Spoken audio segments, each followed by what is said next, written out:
Little friends joining me for the video here. What is the difference between a bypass pruner and an anvil pruner? It's important that you know that, and you also have to know which one you should be using in the garden. Here's a little diagram that shows you the difference. We have the anvil pruner on the left and the bypass pruner on the right. If you look at the pruner right from the front, from the sharp end, you'll notice that the anvil pruner has a blade that looks very much like a knife. It's sharp on both sides, and it comes straight down and hits the middle of the anvil. That's the second part of the pruner. The anvil really doesn't move. It holds the branch in place, and the blade comes down and chops it in half. The bypass pruner, on the other hand, is designed a little differently. Here we have a blade that's flat on one side and beveled on the other side, so it's really only sharp on one side. This is similar to the blade you find on a pair of scissors. Instead of hitting an anvil, it goes by something we call a bypass hook. The blade just passes by the hook. These seem like really insignificant differences, but there is a big difference. And the difference is how the pruner affects the branch that it's cutting. On the anvil pruner, the anvil presses up on both sides of the cut, and so both sides of the cut are damaged. On the bypass pruner,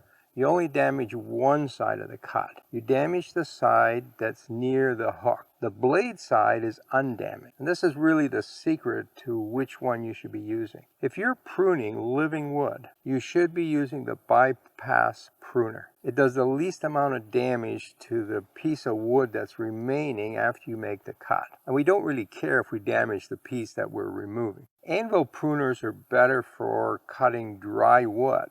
So if you've cut a whole bunch of branches off and now they're laying around and you want to cut them into smaller pieces, the anvil pruner is a little better because it's a little stronger. It can cut through thicker pieces of wood. But to be quite honest, the bypass pruner can also do that job. I've been pruning for over 40 years and I've only ever used the bypass pruner. I don't really understand why people are selling the anvil pruner. It's not good for living trees and shrubs, and the amount of times that a gardener cuts up dead wood is pretty small. So don't bother with it. Get yourself a good bypass pruner and stick with it for all your job. Now, if you'd like to learn how to prune clematis, I have a video for you right here.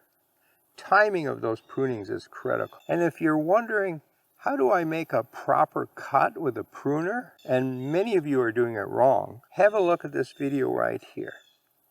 Happy pruning.